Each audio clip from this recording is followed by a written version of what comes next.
War machines aren't built to feel, to hesitate, or to love. They are forged in the fires of industry to turn worlds into graveyards.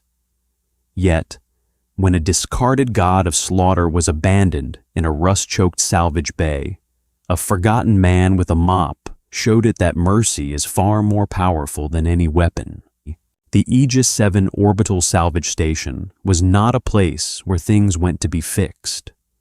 It was a purgatory of rust and neon, a sprawling metallic carcass orbiting the smog-choked gas giant of Tartarus. Here, the Kessler-Braunschweig Aerospace Corporation sent its obsolete assets to be stripped, melted, and repurposed into cheaper, uglier things. Aiden Michael was one of those obsolete assets. At 54 years old, Aiden was a man composed entirely of sharp angles, graying stubble, and chronic pain. He walked with a heavy limp, a souvenir from a planetary siege on Proxima 9 that the Terran Coalition preferred to forget. They had handed him a minuscule pension, a mop, and a one-way ticket to Aegis 7. For the past decade, Aiden had been the senior sanitation technician for Sector 4. It was a polite corporate title for a janitor who cleaned up the grease, chemical spills, and synthetic coolant left behind by the station's massive industrial shredders. It was a Tuesday, artificial station time, when the heavy cargo hauler Karen's Wake docked at Bay 42. Aiden was leaning against his utility cart, nursing a lukewarm cup of synthetic chicory coffee, when the heavy pressurized blast doors hissed open. Director Harrison Croft stepped through the vapor. Croft was a man who looked like he had been manufactured in a corporate boardroom. Slicked back hair, immaculate tailored suit that repelled the station's ambient grime, and a permanent expression of condescending distaste. "Michael," Croft barked, his voice echoing in the cavernous, dimly lit hangar. "Leave the perimeter sweeping. I have a specialized disposal task for you." Aiden sighed, setting his cup down on the cart. "I'm a janitor, Director, not a scrapper. Union rules say I don't touch live ordnance or active tech." "The Union has no jurisdiction on this station, Aiden. Need I remind you of your contract?" Croft snapped his fingers, and two heavily armored corporate security guards dragged a massive anti-grav pallet into the bay. Atop the pallet lay a monster. It was an Ares-class siege automaton, unit designation 734 Omega. Standing, or rather slumping, at nearly 9 feet tall, its chassis was a terrifying composite of dark gray hyperalloy and ablative combat plating. But the war god was completely broken.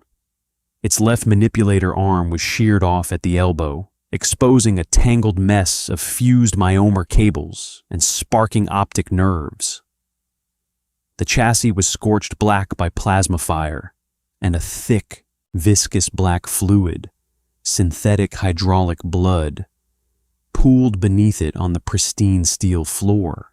"What in God's name is that?" Aiden muttered, feeling a cold chill run down his spine. He had seen Ares units during the war. They didn't take cover. They didn't retreat. They just walked through artillery fire and turned enemy fortifications into craters. "It's garbage," Croft said dismissively. "Unit 734-0. It was deployed in the Outer Rim skirmishes against the Zelxians. Took a direct hit from a plasma mortar. The central processor is corrupted. The core is leaking, and it's completely non-functional. Unfortunately, its internal power cell is highly volatile. The automated shredders in Sector 2 won't accept it.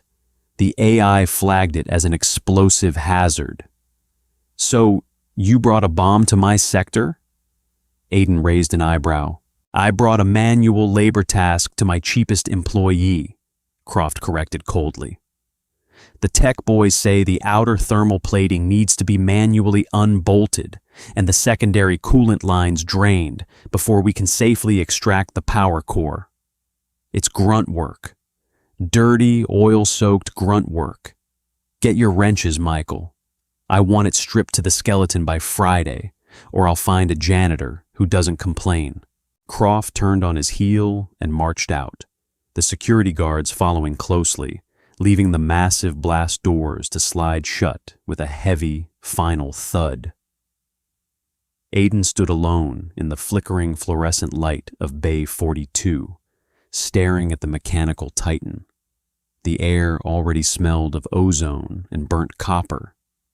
He grabbed a heavy industrial rag from his cart and walked slowly toward the pallet. "Well, big guy," Aiden muttered, his gravelly voice bouncing off the bulkhead. "Looks like you and me are at the end of the line." He wiped away a layer of soot from the chassis' chest plate, revealing a faded insignia, a sword piercing a skull, the emblem of the 104th Shock Division. Aiden froze. It was his old division, where he had served as a combat engineer, repairing machines like this one. A low mechanical groan echoed through the wreckage. Aiden stumbled back as the Ares unit's helmet twitched and a faint red light flickered behind its cracked visor. "Warning!" A synthetic, distorted voice grated out of the unit's damaged vocal processor. It sounded like grinding gears and static. "Warning! Critical structural failure. Core integrity at 18%. Awaiting field repairs. Awaiting commanding officer." Aiden stared. The machine wasn't dead. It was trapped in a digital delirium, reliving its final moments on a battlefield light years away. Visual sensors compromised. Enemy proximity unknown. Requesting backup. The heavy right arm twitched, the massive servo motors whining in agony as it tried to reach for a rifle that was no longer there. Hey, easy," Aiden said, stepping forward. He didn't know why he was talking to it like a wounded animal, but his instincts from the war took over. He grabbed a heavy hydraulic jack and shoved it under the robot's shifting shoulder to stabilize it. "Stand down, soldier. The battle is over." The red light flickered wildly. "Negative. Objective incomplete. Zelxian artillery active. Must hold coordinates. Expendable unit will hold." The words hit Aiden like a physical blow. Expendable unit. That was exactly how Kessler Braunschweig viewed Aiden, how the military had viewed his entire squad. Aiden looked at the tool belt slung around his waist. He was supposed to dismantle it, tear it apart for scrap so Croft could line his pockets with a few extra corporate credits. He looked back at the machine's visor. The red light was dimming, pulsating like a failing heartbeat. "Expendable," Aiden whispered to himself. He gripped his heavy mechanic's wrench. "Not today, not on my watch." Instead of reaching for the dismantling shears, Aiden pulled out his diagnostic data pad. He plugged a frayed tether cable into the maintenance port at the base of the robot's neck. A cascade of red error codes flooded his screen. Everything was broken, but the core neural matrix, the brain, was intact, trapped in a loop of simulated agony. "All right, 734 Omega," Aiden said, rolling up his grease-stained sleeves. "Let's see if I still remember how to patch up a brawler." For the next 3 weeks, Bay 42 became Aiden's sanctuary and his secret. He did his regular janitorial duties with robotic efficiency, sweeping the corridors, emptying the atmospheric scrubbers, and scrubbing the mess hall. But the moment his shift ended, at 2200 hours, he retreated to the forgotten storage bay, locking the heavy doors behind him He began scavenging. Aegis 7 was a graveyard of technology, and Aiden knew where all the bodies were buried. He bypassed security locks on decommissioned medical frigates to steal high-grade conductive synthetic nerve gel. He bartered his ration credits with the shady dock workers for uncorrupted memory chips and pristine hydraulic actuators. Aiden didn't just stop the machine from dying, he began to wake it up. It happened on a Thursday. Aiden had just finished soldering a bypass circuit in the Ares unit's primary optical array. He wiped the sweat from his forehead with a rag and flipped the manual override switch on the external battery he had rigged up. The machine shuddered. The singular horizontal visor illuminated, transitioning from a dying, violent crimson to a steady, inquisitive amber. "Reboot sequence complete," the unit's voice echoed, much clearer now, though it still carried a deep, metallic resonance. "Diagnostics check. Motor functions operating at 42%. Optics functional. Pain receptors offline. Query. Identify current location. Identify commanding officer." "You're on Aegis 7, an orbital scrap station," Aiden said, leaning against his workbench, crossing his arms. "And I'm not your commanding officer. My name is Aiden Michael. I'm the guy who sweeps the floors." The machine's massive head turned slowly, the amber light scanning Aiden from head to toe. "Identity confirmed. Michael, Aiden, former rank, Corporal, 104th Combat Engineers. Discharge status, medical, current threat level, 0. Appreciate the reminder," Aiden grunted, rubbing his bad knee. Query. "Why was I not terminated? Directive 884 mandates the destruction of all compromised Ares-class units to prevent technology capture." "You were scheduled for the shredder," Aiden replied, picking up an oil can and wiping it down.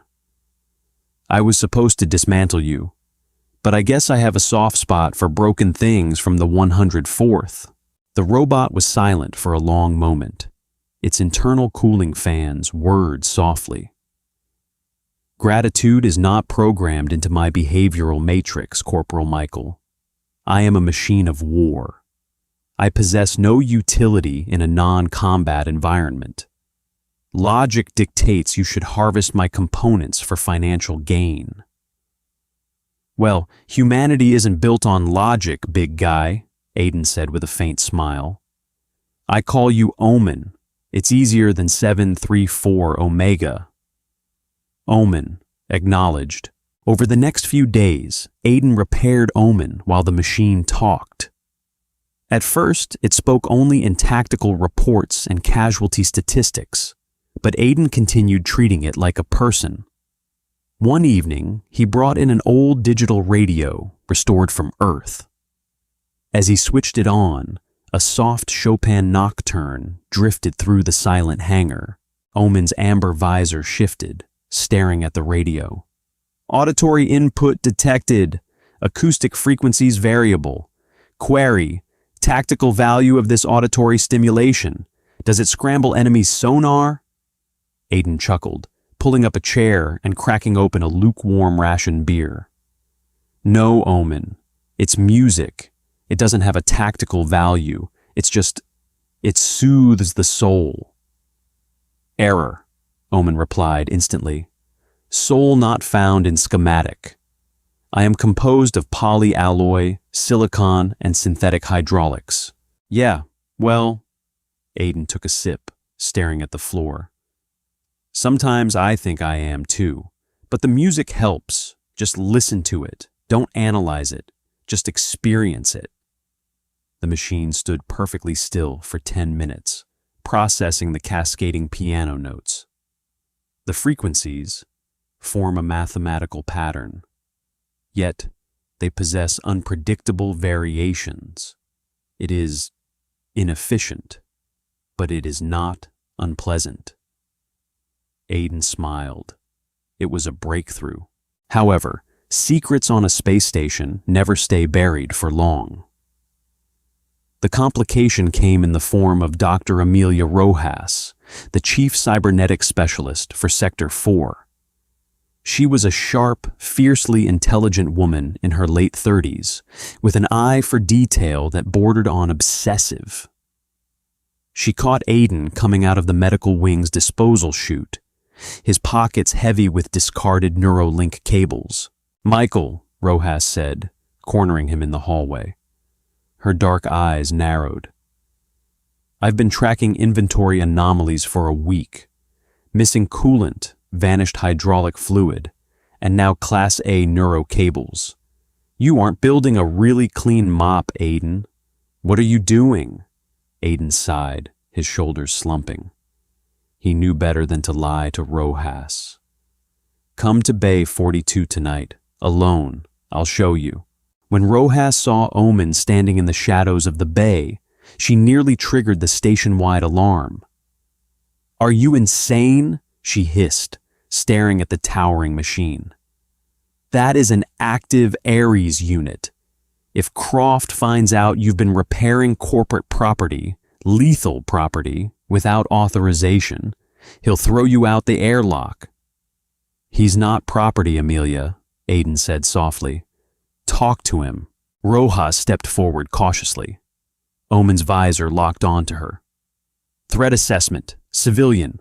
Dr. Amelia Rojas, unarmed, no hostile intent detected." "Greetings, Doctor." Rojas was stunned. "The linguistic matrix. It's entirely conversational. It's not using rigid military syntax." She looked at Aiden. "How did you bypass its core combat inhibitors to allow adaptive learning?" "I didn't," Aiden said. "I just treated him like he mattered." Before Rojas could respond, a deafening crash shook the entire bay. The station's artificial gravity grid flickered. Sirens began to wail in the distance. "Warning," Omen's voice boomed, suddenly shifting back to a rigid, authoritative tone. "Seismic anomaly detected. Structural compromise in Sector 4 cargo transit." Aiden grabbed his comm radio.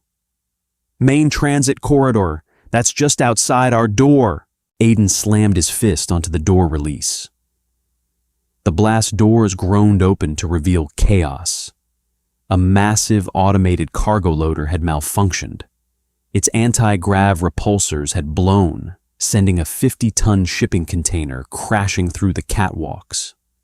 Pipes were bursting, spraying freezing atmospheric coolant into the air.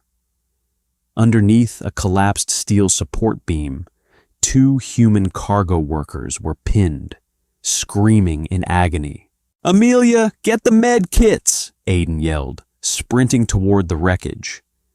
He didn't care about his bad knee. He reached the steel beam and tried to lift it, his muscles straining, his face turning red, but the metal wouldn't budge a millimeter. The freezing coolant was pooling rapidly, threatening to suffocate the trapped men. "I can't move it," Aiden grunted in despair. Suddenly, a heavy, rhythmic thudding shook the floor plates. Aiden looked back to see Omen stepping out of Bay 42. The machine moved with a terrifying grace, its massive chassis ignoring the freezing spray of coolant. "Civilian casualties imminent," Omen stated. Aiden watched, paralyzed by awe and fear. Omen's core combat directives strictly stated that humans of low rank or civilian status were expendable in the face of structural hazards. The machine was programmed to preserve itself. Instead, Omen knelt in the freezing slush. It wedged its massive right arm and its newly repaired jury-rigged left arm under the 50-ton beam. The servos in Omen's shoulders screamed. Hydraulics hissed, leaking small bursts of black fluid as the immense pressure fought against the robot's repairs. "Structural integrity failing," Omen's internal vocalizer warned, sounding strained. "Myomer cables snapping." "Omen, you'll tear yourself apart," Aiden yelled. Aiden Michael, the machine replied, its amber visor blazing brightly in the fog. These units are your allies. I will not let them be terminated. With a final, grinding roar of metallic exertion, Omen lifted the beam high enough. Aiden and Rojas dragged the two terrified, freezing workers out from underneath. The moment they were clear, Omen let go, and the beam crashed down, shattering the concrete floor. Omen stumbled backward, sparks flying from its left shoulder, its amber light flickering. Aiden ran up to the machine, placing a hand on its freezing metal chest plate. "You did it, buddy. You saved them." Omen looked down at Aiden. "Query. My core programming dictates self-preservation over the lives of non-essential personnel. Why did I override my own matrix, Aiden?" "Because," Aiden breathed heavily, looking up at the giant machine. "You're not just a weapon anymore, Omen. You're learning what it means to be human." Word of the rogue machine saving workers in the cargo transit corridor didn't take long to reach the upper echelons of the station. Corporate bureaucracy was usually slow, but it moved with terrifying speed when unauthorized assets proved they had value. In the quiet aftermath of the accident, Aiden and Omen had retreated to Bay 42. Rojas had managed to treat the workers and falsified the incident report, claiming a secondary automated crane had lifted the beam. But they both knew it was only a matter of time before the station's internal security cameras were audited. Aiden sat on an overturned crate, using a welding torch to fuse the ruptured cables in Omen's shoulder. The Chopin nocturne played softly in the background. "Aiden," Omen's voice broke the silence. The machine was sitting on the floor, its long legs stretched out, looking oddly like a weary soldier resting by a fire. "I have been processing the data from the incident. I experienced a systemic anomaly. When the beam was crushing the civilians, my thermal sensors detected your elevated heart rate. I calculated a 94% probability that you would injure yourself trying to lift the debris." "And?" Aiden asked, adjusting the flame on his torch. "And my neural matrix prioritized your physical safety over my own structural integrity. I do not understand this prioritization. You are not my commanding officer. We share no genetic bond." Aiden lowered the torch, pulling off his heavy welding goggles. He looked at the machine. It was a fascinating, heartbreaking thing to watch a weapon of mass destruction try to understand empathy. "It's called caring, Omen," Aiden said softly. "It means you consider me part of your tribe, your family." "Family," Omen repeated, the word sounding foreign in its synthetic voice. Database defines family as a group of individuals affiliated by consanguinity or affinity. Database also defines it as a core component of a concept designated as home. Omen's visor tilted. "Query: what is home?" "My tactical database defines it as deployment point alpha, a location to return to for rearmament and repair." Aiden sighed, rubbing the gray stubble on his chin. The question hit him harder than he expected. He looked around the damp, rusted walls of Bay 42. "A lot of people think home is just a place, a house, a planet, a coordinate on a star chart." Aiden reached into the breast pocket of his coveralls and pulled out a battered, faded photograph. It was physical paper, an antique. He held it up. Omen's optic sensor zoomed in, capturing the image of a younger Aiden, smiling beside a woman with bright eyes and a little girl sitting on his shoulders. "That was Sarah, and my daughter, Lily," Aiden said, his voice cracking slightly. "We lived on the Titan colony. I thought Titan was my home. But when the atmospheric domes collapsed during the corporate resource wars, I lost them both. After that, I realized Titan was just cold rock and ice. Aiden carefully tucked the photo away. Home isn't a deployment point, Omen. Home isn't a coordinate. Home is where you are safe. It's where you are valued. It's where people know your name, and they don't treat you like you're expendable. Home is who you are with. Omen processed this. The ambient hum of its internal processors grew slightly louder. I understand. Aiden Michael, I have no coordinates. I have no deployment point alpha. Therefore, you are my home. Aiden felt a tight lump form in his throat. He reached out and patted the cold steel plating of the robot's arm. Yeah, buddy, I guess I am. The tender moment was violently shattered by the screech of metal. The heavy blast doors of Bay 42 were suddenly overridden. They hissed open, violently retracting into the bulkheads. Brilliant, blinding floodlights pierced the dim interior, cutting through the shadows. "Don't move, Michael!" a voice barked over a bullhorn. Aiden shielded his eyes.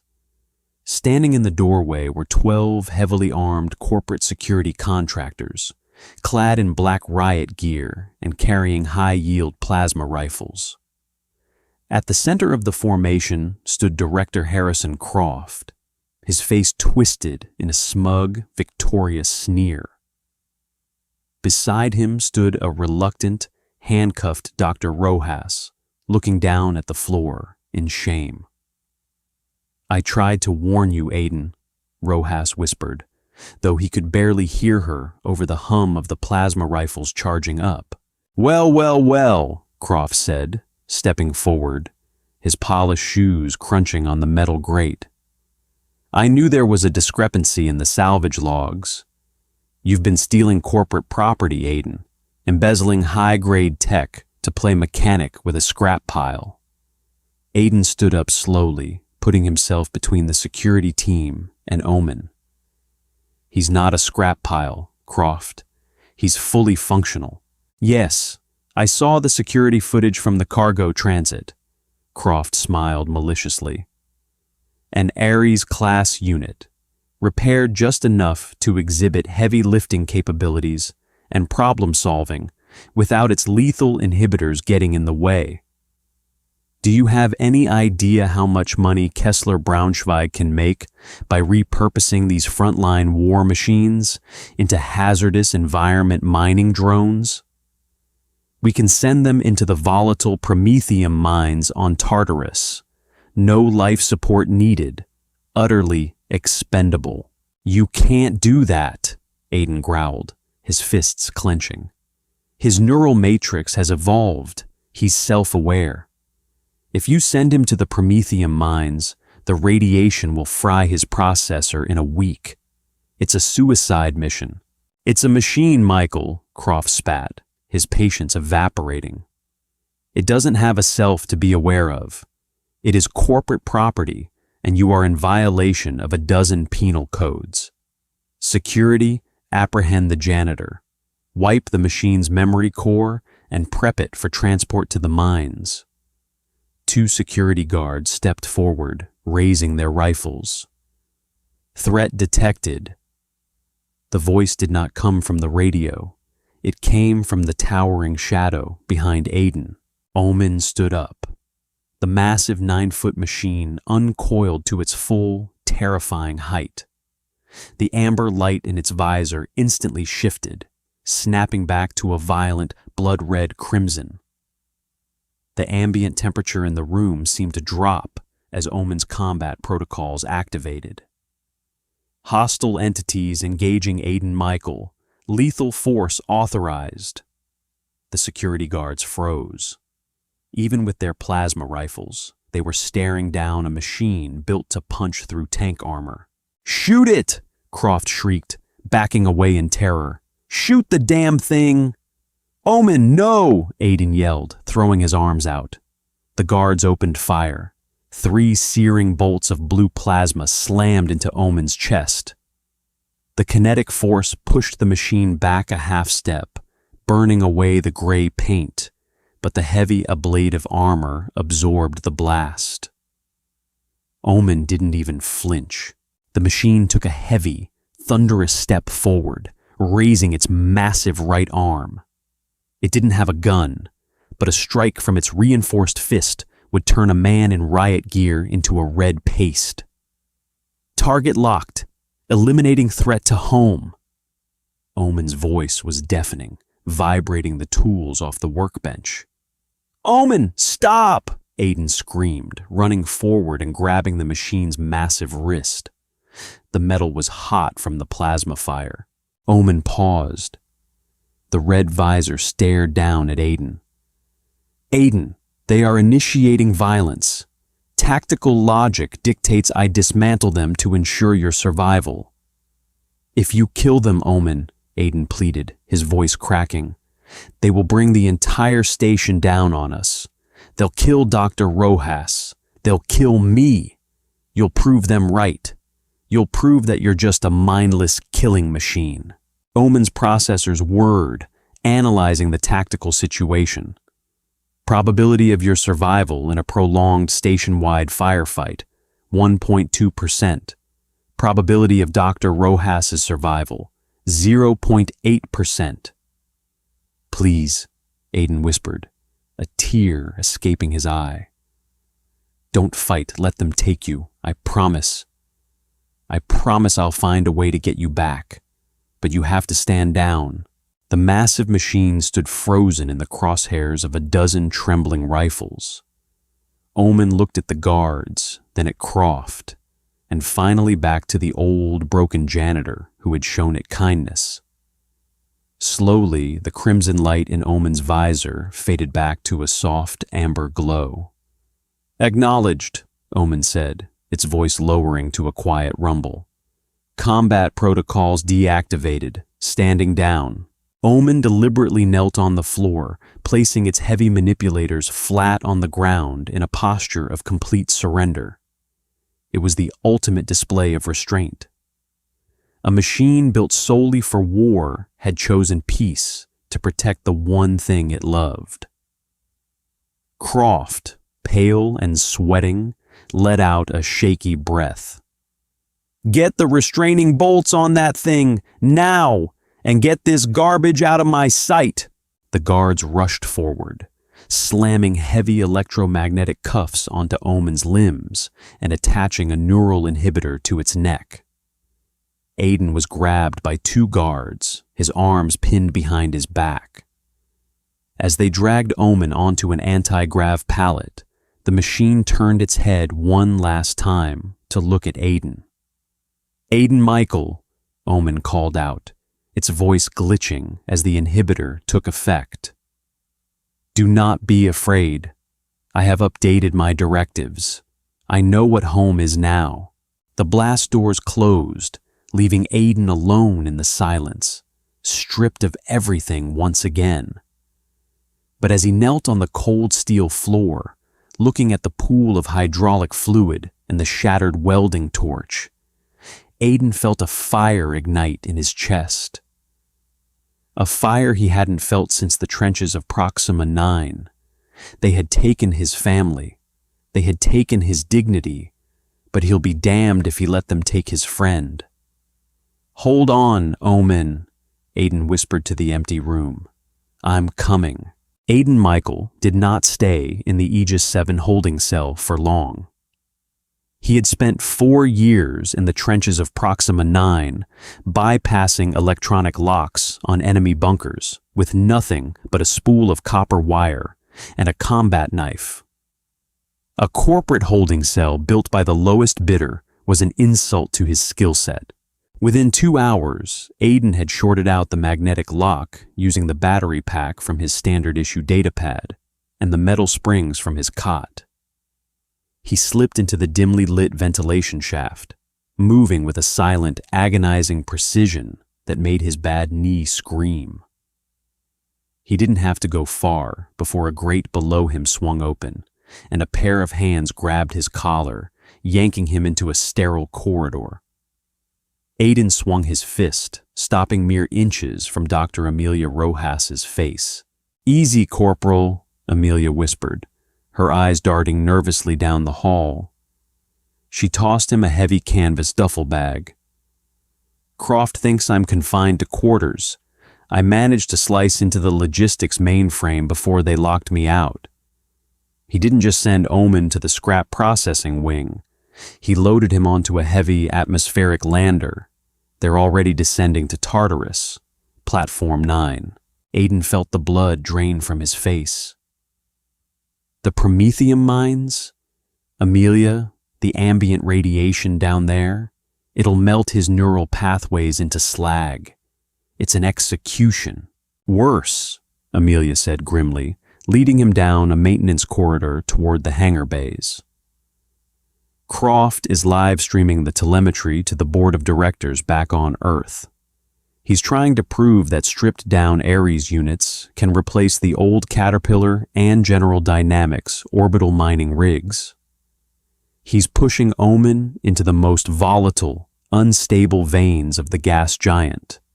If Omen tries to defend himself or steps out of line, Croft will trigger the neural inhibitor to fry his core." Aiden unzipped the duffel bag as they ran. Inside was his old rig. It wasn't corporate issue.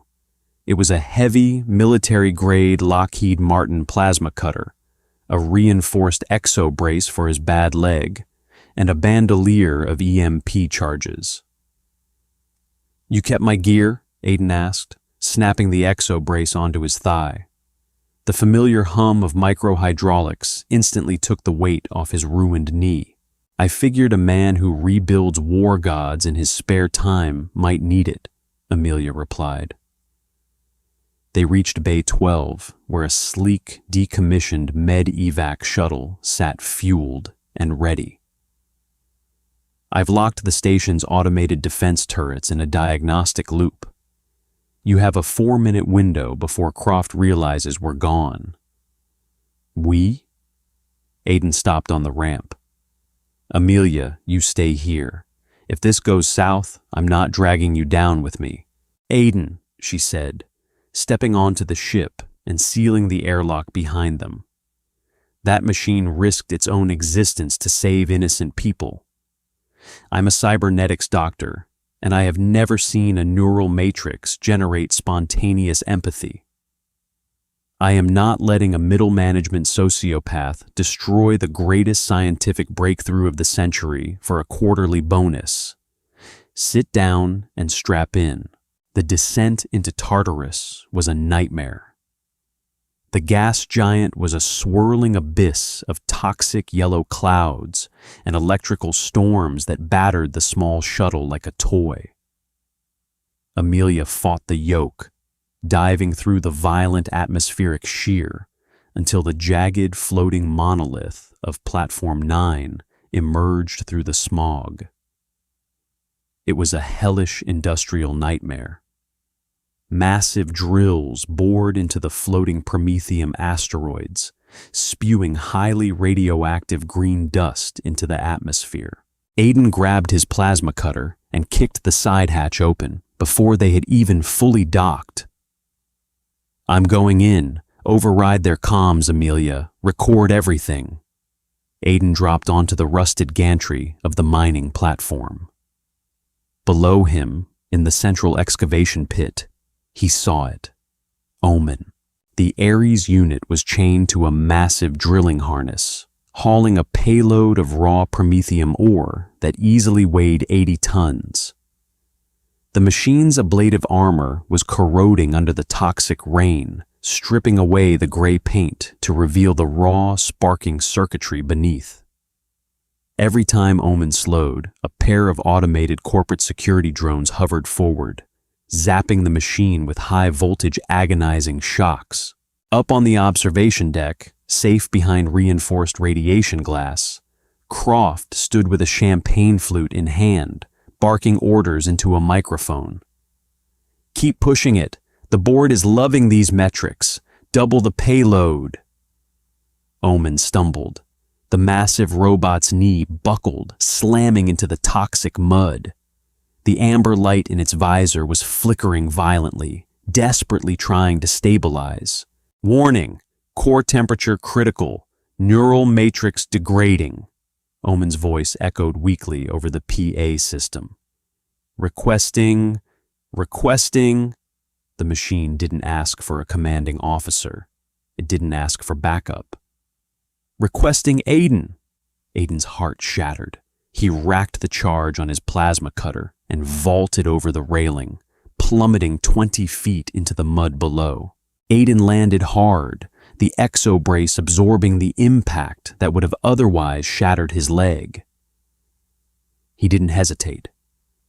He raised the Lockheed Martin cutter and unleashed a searing beam of blue-white heat, instantly slicing through the two security drones. They exploded into showers of sparks and scrap metal. On the observation deck, Croft dropped his champagne glass. "Michael, security, get down there and kill him. Kill them both." 6 corporate guards poured out of the elevators, raising their plasma rifles. Aiden sprinted through the toxic mud, ignoring the radiation alarm screaming on his wrist monitor. He threw himself against Omen's chest, shielding the machine's exposed optical sensors. "I'm here, buddy. I've got you," Aiden yelled, desperately tearing at the heavy electromagnetic inhibitor clamped to the back of Omen's neck. "Aiden," Omen's voice was a weak, staticky whisper. "This location is not safe. Tactical error. You should not have come." "I don't leave my friends behind," Aiden roared. He slammed an EMP charge directly onto the inhibitor and punched the detonator. A localized shockwave of blue energy ripped through the air.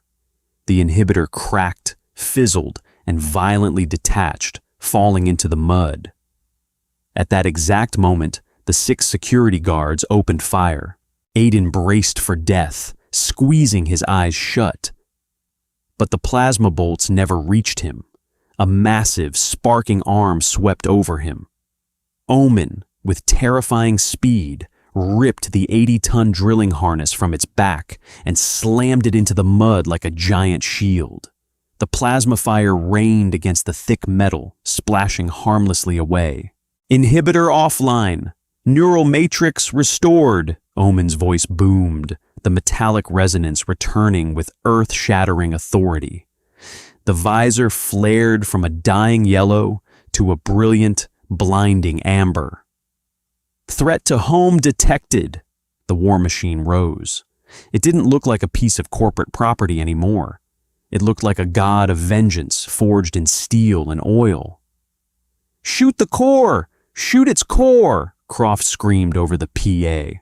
The guards reloaded, but they were too late. Omen didn't use lethal force. It didn't deploy the localized explosives or the micro-missiles it had been built with. Aiden had taught it humanity, and humanity meant mercy, even to your enemies. Omen lunged forward, closing the distance in a fraction of a second. It swatted the first guard's rifle away, crushing the weapon into useless plastic, and shoved the man backward. It swept the legs out from under 2 others, pinning them to the ground with a massive foot, firmly enough to hold them, gently enough not to crush their ribs.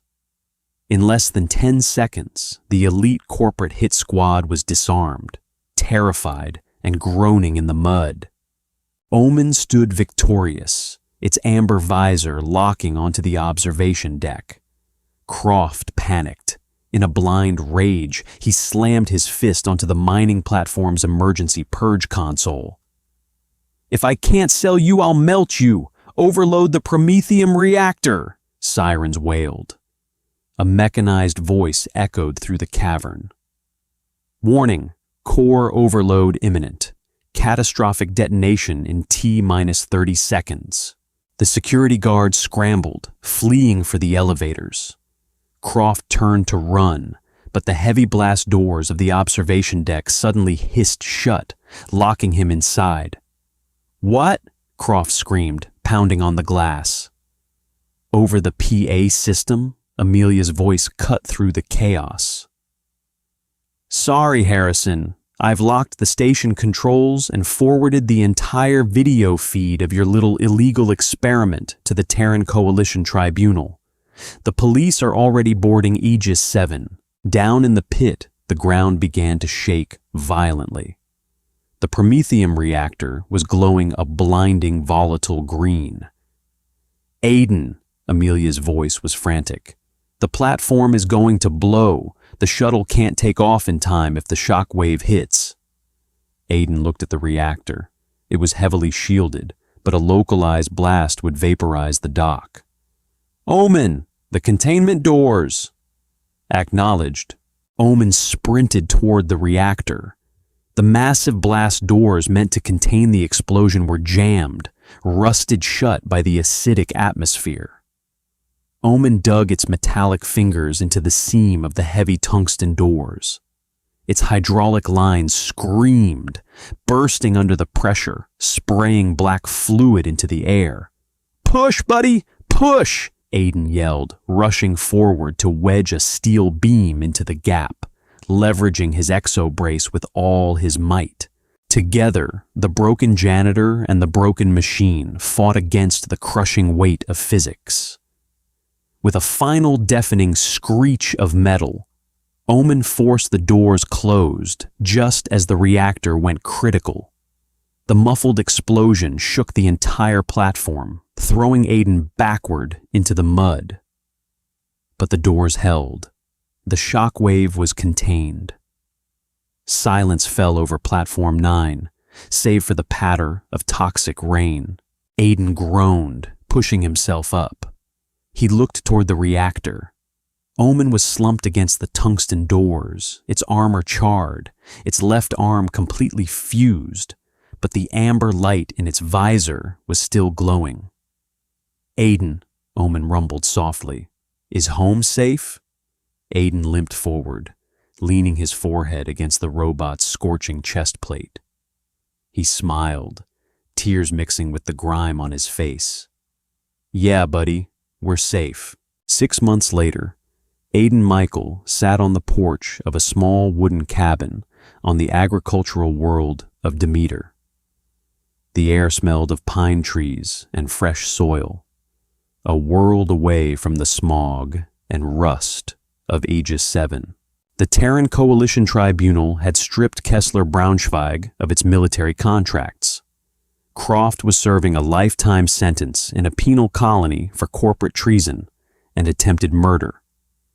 And thanks to Dr. Rojas's irrefutable data, Omen had been granted a historic classification.